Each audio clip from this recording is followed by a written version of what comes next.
Então, boa noite, pessoal. Essa é a segunda aula gravada do curso de vibrações. Então, hoje a gente vai ver o capítulo 3, que é a parte de vibrações livres. Então, a primeira aula, que foi o capítulo 2, nós vimos como a gente consegue chegar na equação de movimento. Agora a gente vai começar a ver como a gente resolve essa equação de movimento. Então, para o primeiro caso de vibração livre, não tem nenhum forçamento. Então a gente vai ver como resolver aquela equação diferencial ordinária de segunda ordem, que era a equação do movimento, para o caso que não tem nenhum forçamento. Então não tem nenhum termo do lado direito, é uma equação diferencial ordinária homogênea. Essa é a primeira parte que a gente vai ver. Nos outros capítulos nós vamos ver como tem forçamento, que ela não vai ser mais uma equação homogênea. Então a gente tem aqui o exemplo de um massa mola amortecedor, que a gente pode escrever a equação do movimento ou dessa primeira forma, né? Então, fazendo que a massa vezes a aceleração mais a constante de amortecimento vezes a velocidade mais a constante de rigidez vezes o deslocamento é igual a zero. Ou se a gente dividir todo mundo pela massa, a gente pode definir essas duas grandezas novas, né, que a gente já tinha definido na outra aula. A frequência natural, que é o ωn, que é a raiz de k sobre m, a constante de amortecimento, né, que é esse que é c sobre 2 vezes a massa vezes a frequência natural. Então a gente pode propor uma solução dessa forma, que o deslocamento pode ser escrito como uma constante a vezes a exponencial de uma constante s multiplicada pelo tempo. A gente pode fazer a primeira e a segunda derivada para substituir aqui na nossa equação do movimento para conseguir a solução geral e obter essas duas constantes a e s. Então vamos lá, se a gente substituir aqui a segunda derivada, vai aparecer esse termo, a primeira derivada e o próprio u. Então repara que em todos os termos aqui aparece essa constante a vezes essa exponencial. Então a gente pode colocar isso em evidência e reescrever a equação dessa forma. Para ela ter uma solução não trivial, o que está aqui dentro do parênteses tem que ser igual a zero. Então, repara, exponencial não vai ser igual a zero. E se a constante a for igual a zero, é a mesma coisa que falar que não tem movimento nenhum. O deslocamento vai ser igual a zero. Então, isso aqui de dentro precisa ser igual a zero. Beleza? Então, o que a gente quer agora é resolver essa equação de segunda ordem para obter essa constante S. Então, se a gente resolver essa equação usando Bhaskara, a gente chega em uma equação desse tipo. Então, repara que aqui a gente tem que o S vai ser a frequência natural vezes esse menos que si mais ou menos raiz de si ao quadrado menos 1. Então, a gente pode pensar no seguinte, nós podemos separar essa solução de 4 formas diferentes. Se o que si for igual a zero, certo? Se o que si for entre 0 e 1, se o que si for igual a 1 ou se o que si for maior que 1. Então, se a gente olhar aqui para a nossa solução, se o que si for igual a zero, certo? Isso aqui vai dar zero, vai ficar raiz de menos 1, que é o próprio número imaginário. Então, se ele for igual a zero, vai dar zero aqui, vai dar zero aqui, vai ficar ωn vezes mais ou menos raiz de menos 1, que é o i. Então, nós vamos ter duas raízes complexas e só vamos ter a parte imaginária. Se o que se for entre 0 e 1, nós vamos ter duas raízes complexas que vão ter tanto a parte real quanto a parte imaginária. Se o que se for igual a 1, o que está aqui dentro fica igual a zero, então nós vamos ter duas raízes reais iguais. E se o que se for maior que 1, nós vamos ter duas raízes reais diferentes. Então, isso é como a gente pode escrever a solução. Então, aqui a gente já está usando o número imaginário, certo? Para as duas, aqui a gente multiplicou por menos 1 dentro para botar o imaginário para fora. E aqui são só as raízes reais. Aqui só tem uma raiz, tem duas raízes iguais, e aqui tem duas raízes reais diferentes. Então, para esse primeiro caso, se o que si for igual a zero, a gente chama de vibração livre harmônica. Se o que si for entre 0 e 1, a gente chama de vibração livre também subamortecida. Se o que si for igual a 1, a gente chama de movimento criticamente amortecido. E se o que si for maior que 1, a gente chama de movimento superamortecido. Então, repare que só esses dois primeiros casos nós estamos chamando de vibração. Então, logicamente, esses dois primeiros casos vão ser mais importantes para a gente. Esses outros dois nós estamos chamando de movimento. E repara que para ter aqui vibração, para a gente chamar de vibração, se a gente comparar com o slide anterior, tem necessariamente essa parte imaginária. Então esses dois casos são os dois principais casos que nós vamos estudar no curso. Então vamos ver o mais importante, é para o caso de vibração subamortecida, que a gente vai estudar mais tempo, que é quando que se entre 0 e 1, a gente pode reescrever essa equação aqui, definindo um novo parâmetro. A frequência natural era o ômega-d, agora a gente pode, o ômega-n, desculpa, agora a gente pode definir esse ômega-d, que é ômega-n vezes a raiz de 1 menos o que c ao quadrado, para escrever a equação dessa forma. E aí a gente vai entender um pouquinho mais para frente o significado físico dessa grandeza. Então vamos olhar o primeiro caso, quando que c é igual a zero. Então o que c ser igual a zero é a mesma coisa que falar que ele não tem amortecimento, que essa constante de amortecimento c é igual a zero. Então logicamente isso é um caso ideal que não está assumindo nenhum tipo de dissipação. Então a nossa equação do movimento tem essa forma simplificada, aquela parcela que tinha o ponto, né, que era 2 que c ômega n vezes o ponto acaba sumindo. A gente pode voltar aqui para a nossa solução, substituir e consegue achar esse resultado, como a gente já tinha visto antes. Então, esse resultado a gente pode reescrever ele dessa forma, certo? Como a gente tem duas raízes aqui distintas, pode reescrever separando em duas parcelas, onde agora nós temos essas duas constantes A1 e A2 que precisam ser determinadas. S1 já foi determinado e S2 também. Então aqui a gente está considerando que S1 é menos I vezes ômega n e S2 é I vezes ômega n. Então, como é uma equação diferencial de segunda ordem, acaba aparecendo duas constantes. Essas duas constantes a gente vai obter utilizando as condições iniciais. Então, se a gente usar a identidade de Euler, a gente pode reescrever aqui uma exponencial dessa forma, né? Uma exponencial de um número complexo aqui que está elevado a um número i elevado a um número complexo aqui, pode reescrever como sendo cosseno mais ou menos i vezes seno do θ. Então a gente pode manipular essa equação aqui e reescrever ela dessa forma. Essa aqui é um pouquinho mais fácil, a gente acaba usando um pouco mais fácil da gente conseguir obter essas soluções, mas as duas equações são iguais, são da mesma forma que A1 e A2 dependem das condições iniciais, C1 e C2 também dependem das condições iniciais, e se a gente usar aqui a identidade de Euler e fizer toda a manipulação algébrica, a gente consegue achar a relação entre A1 e A2 e C1 e C2. Então, vamos ver agora como que a gente faz isso. A gente pode pensar o seguinte, usando aqui a primeira solução, certo? Substituindo aqui a definição da identidade de Euler para esses dois casos, nós temos essa equação aqui, certo? Essa aqui é a identidade de Euler para exponencial de menos i ômega nt, e o que está multiplicando A2 é a identidade de Euler para i ômega nt. Então, colocando tudo que está multiplicando cosseno em evidência e tudo que está multiplicando seno em evidência, a gente consegue chegar então à conclusão que C1 é A1 mais A2 e C2 é menos A1 mais A2 vezes I. Então, é uma outra forma de escrever isso, usando essa equação aqui. U é igual a A vezes cosseno de ômega nt mais φ. Então, essa equação também é importante para a gente. Se a gente olhar aqui o que ela está dizendo, está falando que o A é a amplitude desse movimento e esse φ é um ângulo de fase. Então, a gente também pode relacionar A e φ com C1 e C2. E eu vou deixar como exercício para vocês tentarem provar que A é raiz quadrada de C1 ao quadrado mais C2 ao quadrado e φ é arco tangente de C2 sobre C1. Então, basicamente, nós temos essas três formas de escrever a nossa solução para esse caso de vibração livre harmônica, e a gente pode usar cada uma delas quando for conveniente. E aí só repare o seguinte, que U de T é igual a U de T mais o T maiúsculo, onde esse T maiúsculo é o período. Então, se a gente substituir aqui, né, como aqui tem um cosseno, vai ser um cosseno que pode ter esse ângulo de fase, mas ele tem um determinado período.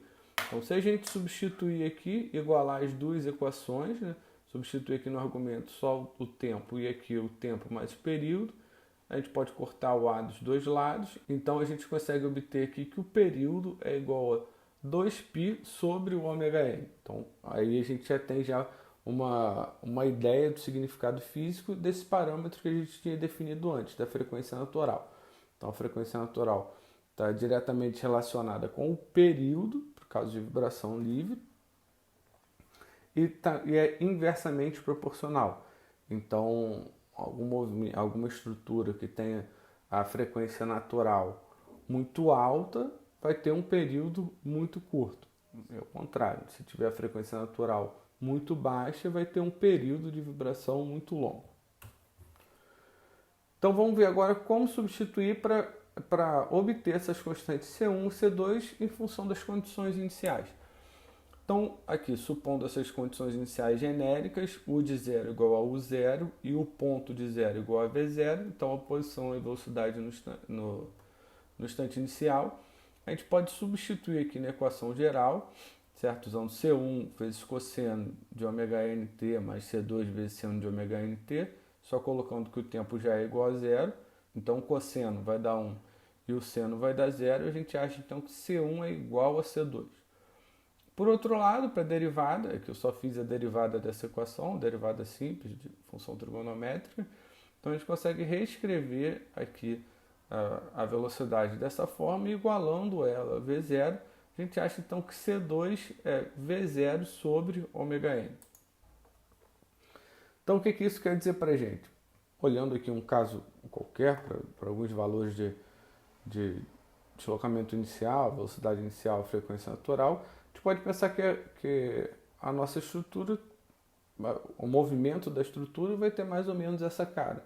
Ponto inicial aqui tem que ser igual ao zero, nesse caso que a gente está colocando 2, e a derivada tem que ser igual a V0.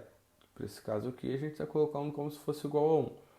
Então repara que se a gente olhar nessa mesma janela de tempo, se fosse uma estrutura que tivesse uma frequência natural maior, ia ter um período menor. Então, para a mesma janela de tempo, ia ter mais oscilações.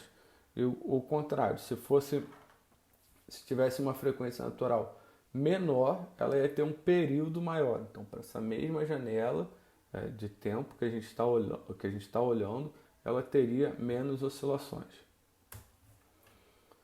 Então vamos olhar a influência da posição inicial. O que isso quer dizer para a gente? Então aqui nós estamos definindo aqui a frequência natural como sendo igual a 1 e a velocidade inicial como sendo igual a 1 também, e mudando o valor do deslocamento inicial, do U0. Então repara que está mudando a amplitude do movimento, certo? Aqui, quando vai de menos 2 para 2, a amplitude é a mesma, mas tem uma diferença de fase. Mas para quando o zero é igual a zero, a amplitude diminui. Mas o período é o mesmo, porque a frequência natural tem que ser exatamente a mesma.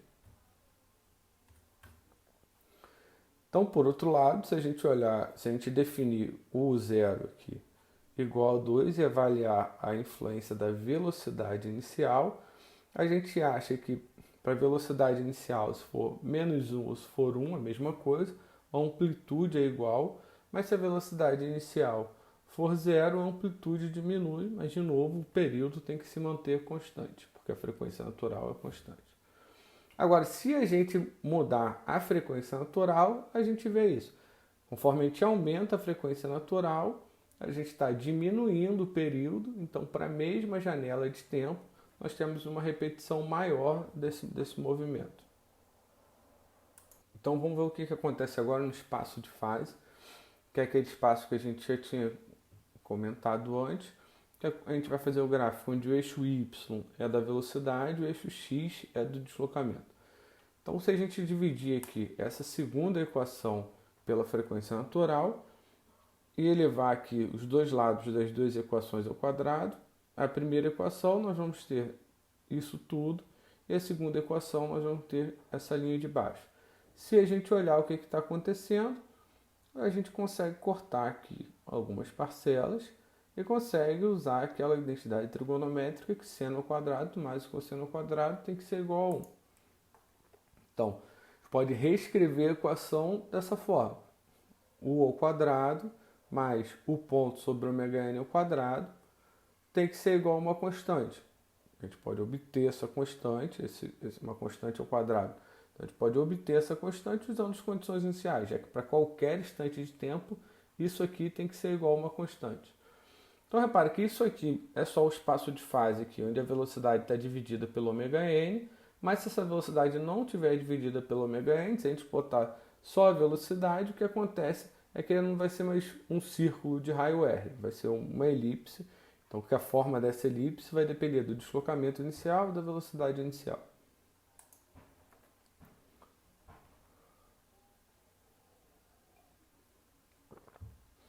Então, vamos olhar agora para o caso mais importante, é o caso de vibrações livres subamortecidas.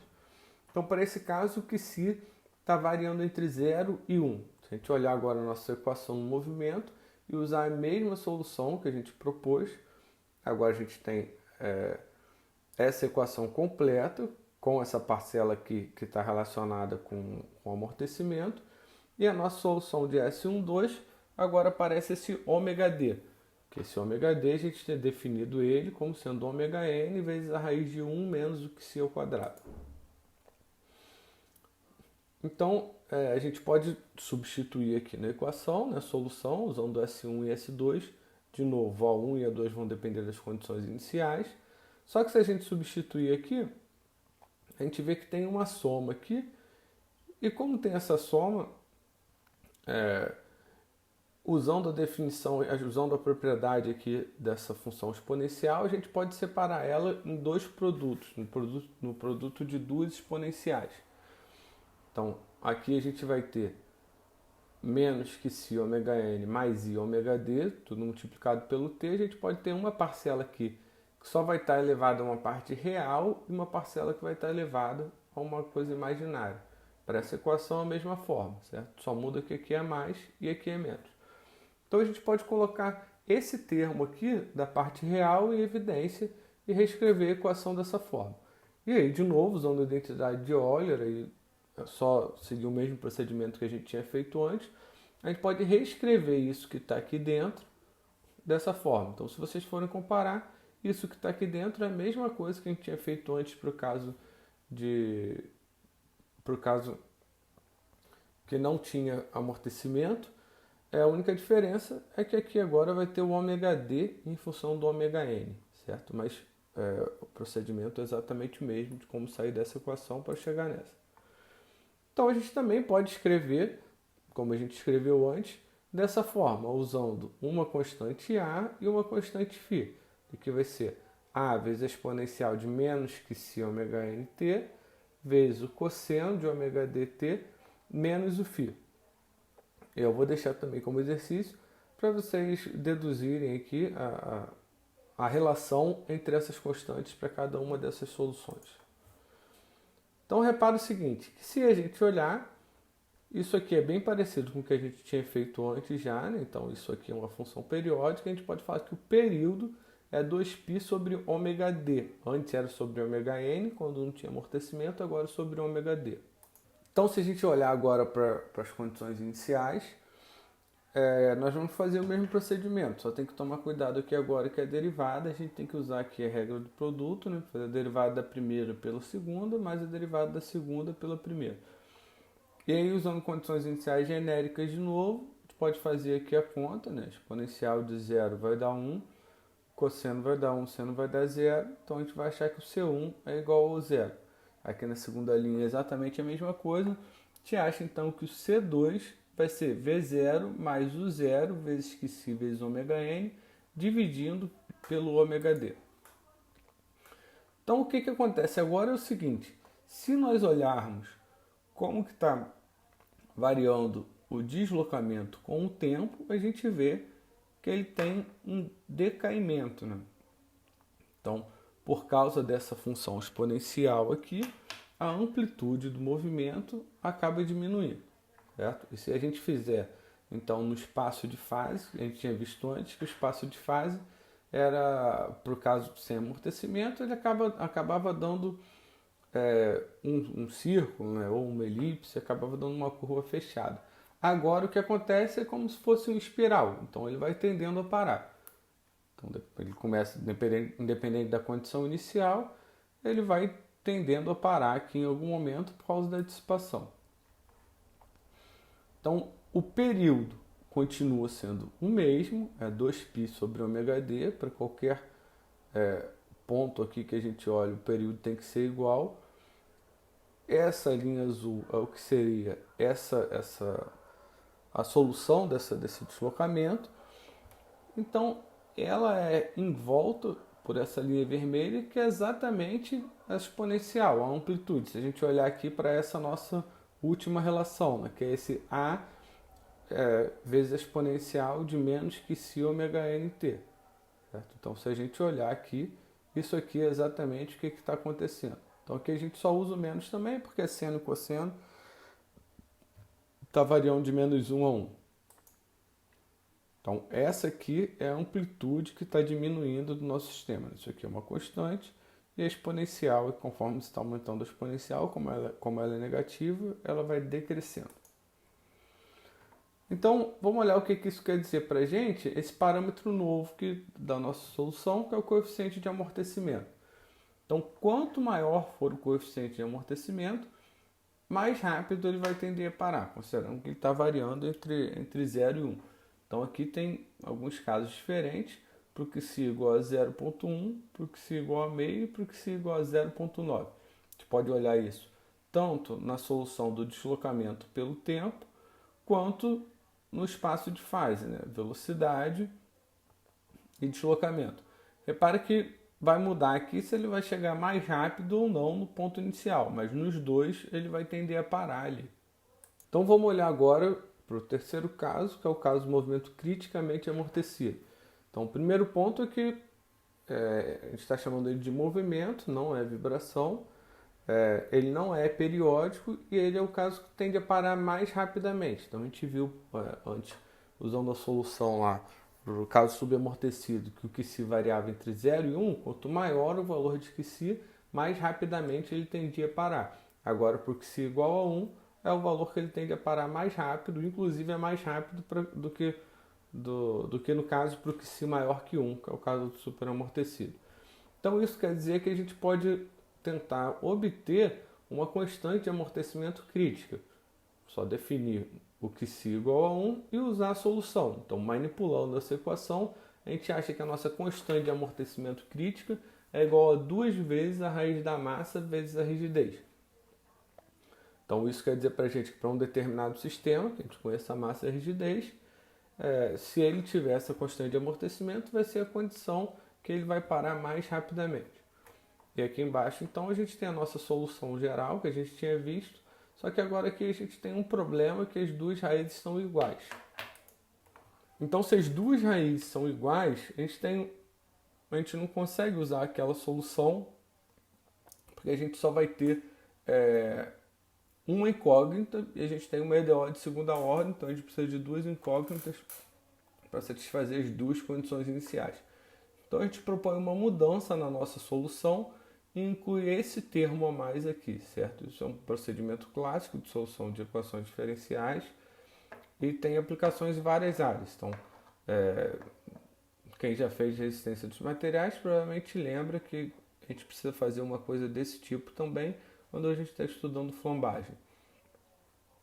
Então, se a gente substituir aqui essa solução, a gente consegue chegar à conclusão que essa solução é válida, né? A igualdade é satisfeita. Então, vamos olhar agora para as condições iniciais. Substituindo aqui, né, fazendo a derivada e substituindo o de 0 igual a 0 e o ponto de 0 igual a V0. Então, se a gente substituir, a gente acha que A1 é igual a 0 e A2 é igual a V0 mais o 0 vezes ômega-n. Então, vamos ver o que acontece é o seguinte.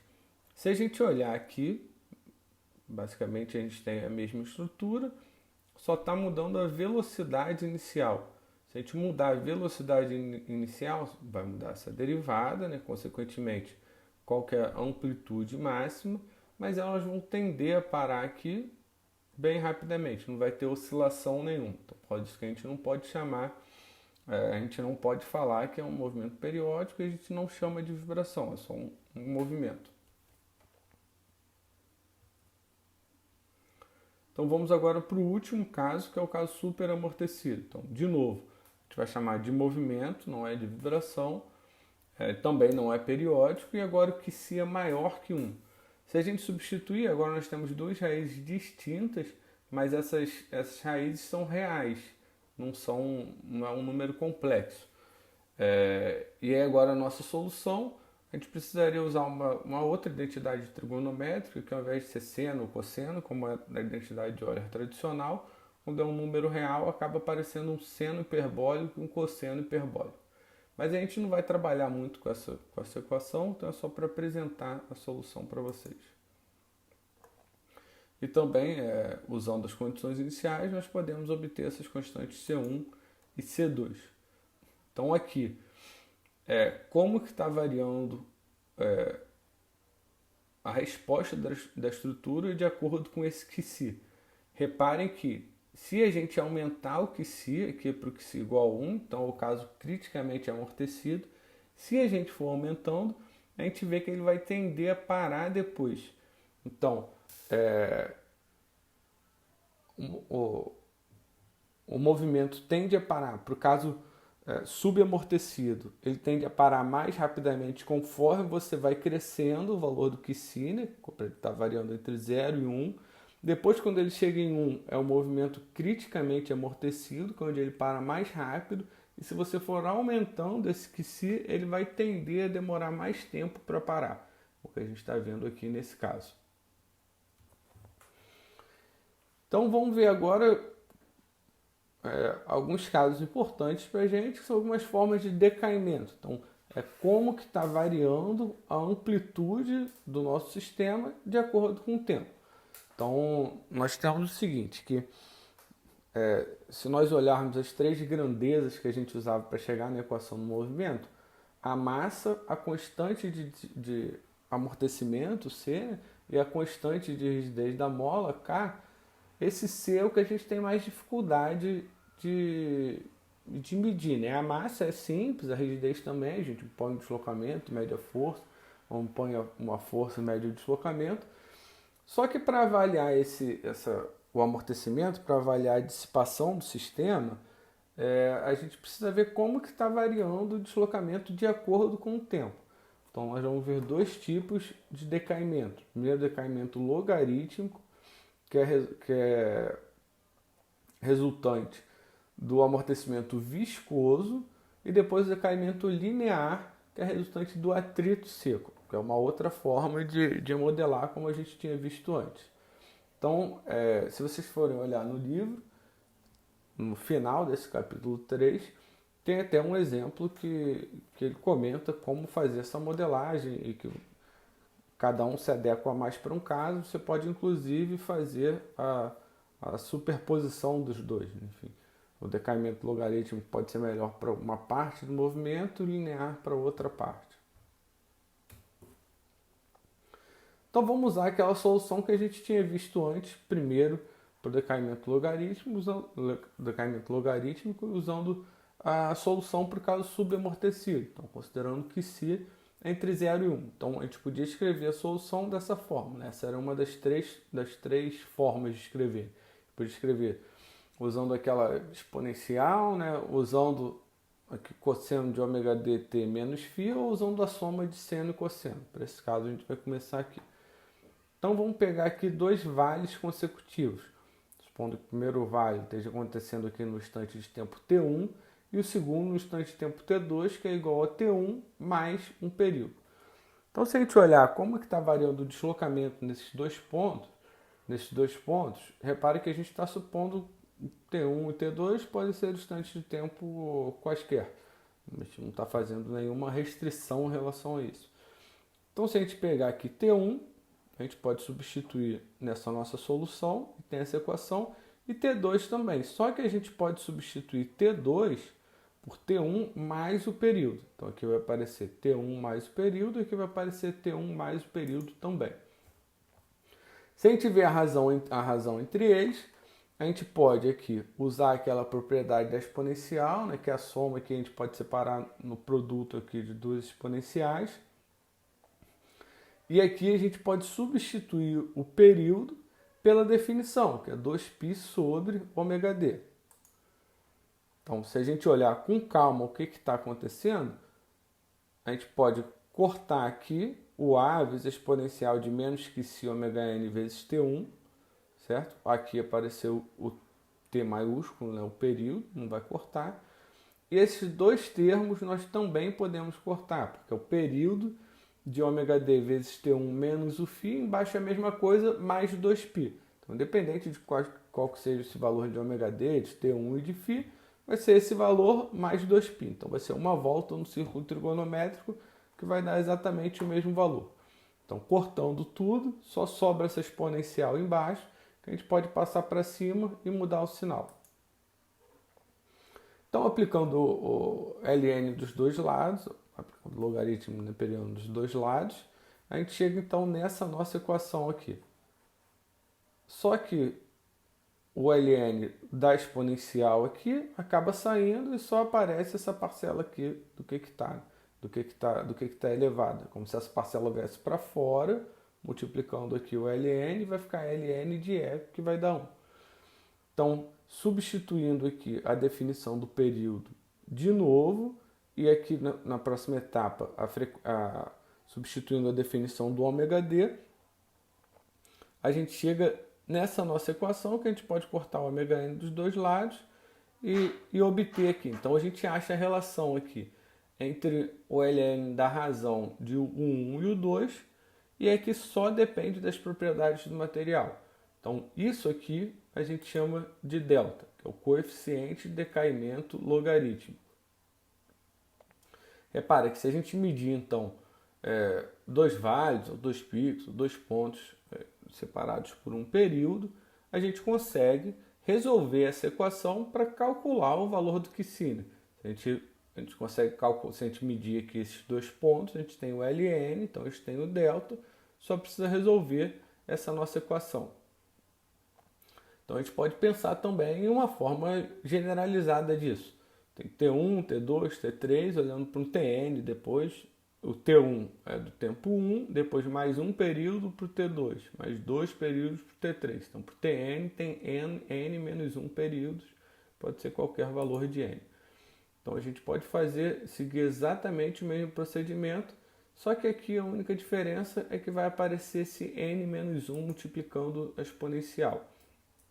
Então, a razão vai seguir o mesmo procedimento que a gente tinha visto antes, certo?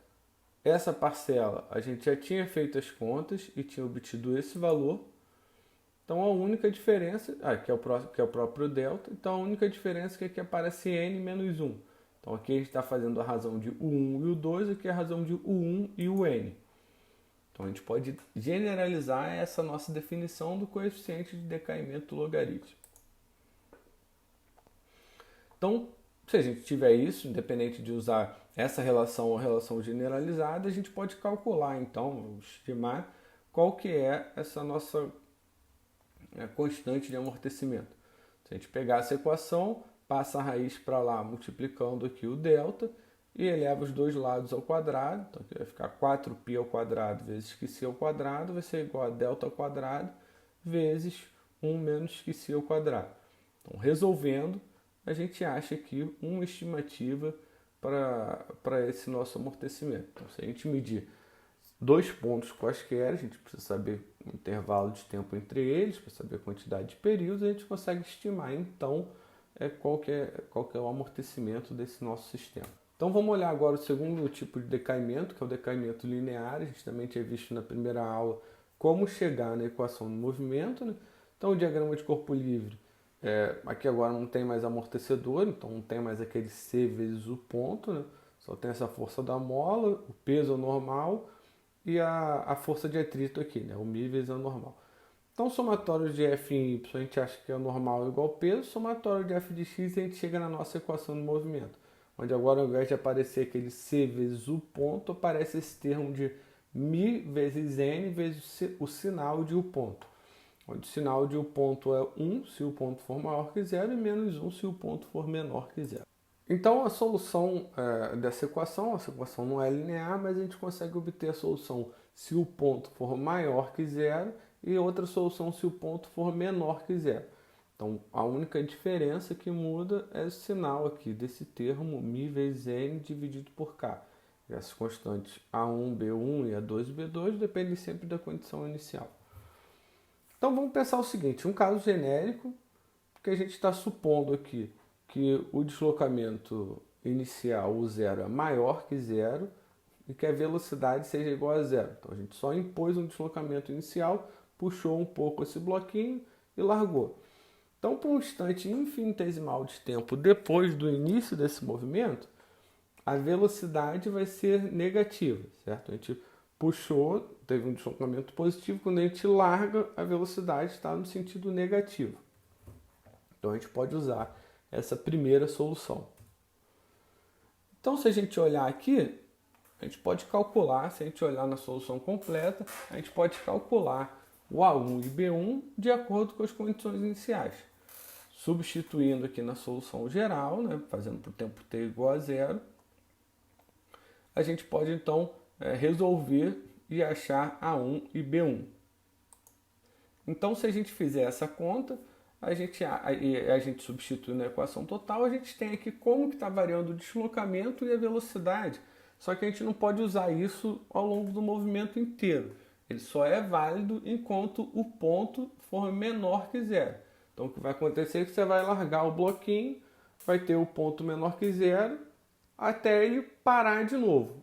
E depois vai ter o ponto maior que zero até parar, o ponto menor que zero até parar, e assim pode acontecer várias vezes. Então a gente quer olhar qual é o instante de tempo t1 em que ele para, certo? Que é o que está mostrando nesse gráfico aqui. A gente quer tentar ver qual que é esse tempo t1 que ele para. Essa nossa primeira solução vai ser válida aqui de 0 até t1. Então, para ele parar, a gente vai usar exatamente essa condição. Ele vai parar quando o ponto de t1 for igual a zero. Então, fazendo a nossa conta, a gente acha que t1 vai ser π sobre ωn. Então, reparem que isso aqui é parecido com o que a gente tinha visto antes para o período, né? Tem uma certa relação. Para o período era 2π sobre ωn, se não tivesse amortecimento, e 2π sobre ωd, se tivesse amortecimento. Então vamos fazer a mesma coisa que a gente fez. Ele é válido até o t1, só que a gente precisa, então, é como se fosse um novo movimento. A gente pegou, achou a condição lá e largou, achou a equação do movimento até ele parar, e agora é como se ele fosse começar um novo movimento, que vai ter agora a velocidade positiva até ele parar de novo. Então a gente quer calcular qual é o deslocamento e a velocidade nesse instante de tempo t1, que vai servir como se fosse a condição inicial para a segunda parte do movimento. Largou, ele voltou com a velocidade negativa e parou. Agora a segunda parte do movimento é até ele continuar com a velocidade positiva e parar de novo. Então, a segunda parte do movimento vai ter essas condições iniciais, né? O de T1 e o ponto de T1, que a gente consegue obter só substituindo na equação, na solução lá, que a gente já tinha obtido antes, substituindo T1 naquela equação. Então, a velocidade, logicamente, tem que ser igual a zero, né? Porque ele vai parar, e o deslocamento vai ser menos o zero, menos 2 vezes μn sobre k. Então agora a gente quer obter a solução da equação do movimento para essa segunda parte. Então agora a gente vai pegar quais seriam essas condições iniciais que a gente obteve com a solução da primeira parte do movimento. Então repare que a condição final da primeira parte vai ser a condição inicial da segunda parte. E assim consecutivamente. A condição final da segunda parte vai ser a condição inicial da terceira parte. A gente poderia fazer isso várias vezes. Então, a gente pode fazer essa conta e calcular os valores de A2 e B2, que está resolvido aqui, e obter, então, a solução do movimento para essa segunda parte, que pode ser escrita dessa forma. Então, essas duas equações são válidas aqui de T1 até T2, que é onde ele para de novo. Então, voltou, parou, agora vai ter velocidade positiva, vai parar de novo. Então a gente vai fazer exatamente a mesma coisa. As condições finais desse movimento vão ser iguais às condições iniciais do movimento da terceira parte. E a gente quer calcular o instante de tempo T2 em que ele para. Então a gente pega essa nossa solução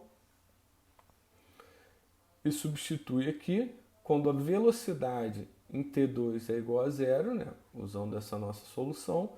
E a gente acha então que o T2 é 2π sobre ômega-n.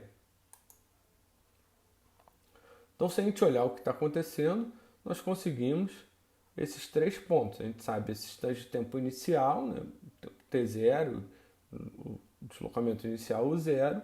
Tempo T1, deslocamento U1, que é a primeira vez que ele para, largou T0, 0, veio até T1, U1, depois voltou de novo até T2 e U2. Só que se a gente olhar, ele está tendo um decaimento linear. Então a gente pode pensar no seguinte, se a gente comparar as duas soluções, pode pensar que como se a gente pudesse fazer esse triângulo e essa altura aqui, a diferença de U0 menos U2 é exatamente essa altura. E aqui nós já temos, que é o valor de T2, né, que é aquele 2π sobre ômega-n. Então aqui é U0 menos U2, aqui é T2 menos T0. Então, U0 menos U2, se a gente olhar lá e fizer as contas, a gente pode escrever ele como sendo 4 vezes μ vezes n sobre k, enquanto T2 menos T0 vai ser 2π sobre ômega-n. Então, isso quer dizer para a gente que a gente pode pensar nisso aqui como sendo uma reta dessa forma, certo? Onde a gente pode descobrir o coeficiente angular dessa reta. Então, se a gente souber o coeficiente angular dessa reta, a gente sabe aqui calcular o deslocamento em cada um daqueles picos. Então, o alfa a gente pode substituir aqui, né, nessa equação geral, fazer que no tempo t igual a t0 tem que ser igual ao 0, no tempo t igual a t2 tem que ser igual ao 2. Então, a gente acha que uma equação para o alfa que vai depender do coeficiente de atrito, da normal, da frequência natural e da constante de rigidez dessa mola. Então a gente pode tentar entender um movimento desse tipo. A gente pode calcular aqui como calcular a diferença aqui entre dois picos, né, ou entre dois vales, usando essa definição que isso aqui esse decaimento é linear. E a gente tem a equação dessa reta, né? A gente obteve antes como que é o valor desse alfa, que é esse cara todo aqui. Então, fazendo a manipulação dessa nossa equação, a gente pode isolar o valor do coeficiente de atrito, isolar o μ e reescrever a equação dessa forma. Então, a gente pode estimar o valor do coeficiente de atrito, sabendo a constante de rigidez da mola, a normal, né, que é igual ao peso, sabendo a massa dele, e sabendo a diferença entre o deslocamento de dois pontos aqui, né? Pode ser o ponto U2n, o 2n mais 1, tanto faz. Então, essa equação é útil para a gente estimar, da mesma forma que a gente viu anteriormente para o decaimento logarítmico. Se tiver o decaimento linear, a gente pode usar essa nossa equação para fazer a estimativa desse parâmetro de dissipação que é tão difícil de medir do nosso sistema. Então, se a gente olhar o que está acontecendo, no espaço de fase é uma coisa parecida, né? Não é exatamente quer dizer, ele é um espiral, mas aqui, esse espaço aqui é exatamente o mesmo, né? E ele não para aqui no zero, ele não para exatamente no ponto U igual a zero, porque ele para no instante em que tem o equilíbrio estático ali, né? Do coeficiente de atrito estático com a força de rigidez da mola. Então é isso aí, pessoal. Essa foi a segunda aula do curso de vibrações. Na próxima aula a gente continua a olhar as soluções para a nossa equação diferencial do movimento, só que agora considerando o caso com forçamento harmônico. Obrigado.